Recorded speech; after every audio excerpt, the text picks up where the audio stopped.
Morning. And in a trade that feels like it's setting something else up, Matt Niskanen is now a member of the Philadelphia Flyers in exchange for Radko Gudas going to the Washington Capitals.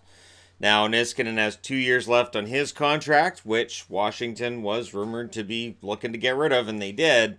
Now, not only did they take Gudas back, but they got the Flyers to retain 30% of that contract in what I was reading was the first trade these teams have made since 1974 when the Capitals came into the league.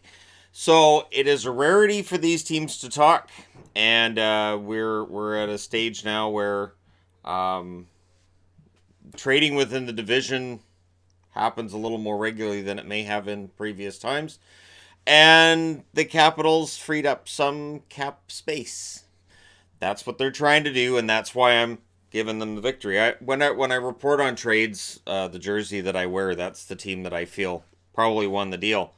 And I'm thinking that the Capitals win this deal because they free up some cap space, and they do downgrade their defense as far as the actual scoring from the defense aspect of things, I believe. But Gudas is not a bad guy. He's a decent defenseman. He's a decent pickup, and for Philly, they come out of this with Niskanen, who they feel will help them more on the scoring side and the veteran side of things.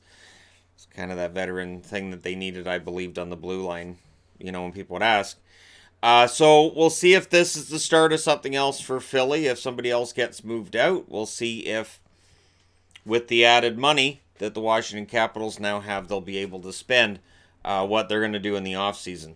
It may end up being a very active offseason for the Capitals. We'll see.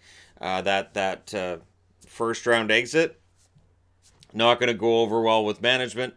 And now we've seen the first change since they made that exit, which they waited until the playoffs were over to do. They could have done this trade during the playoffs, but they waited until it was over, which is a more traditional way of doing things, but that's fine.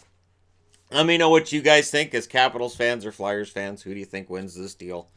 And again, I think the Capitals are setting something else up. Let me know what you guys think about what else is being set up by this deal. And for the Flyers, how do you like Niskanen for Gudas and the fact the Flyers are retaining 30% on Gudas?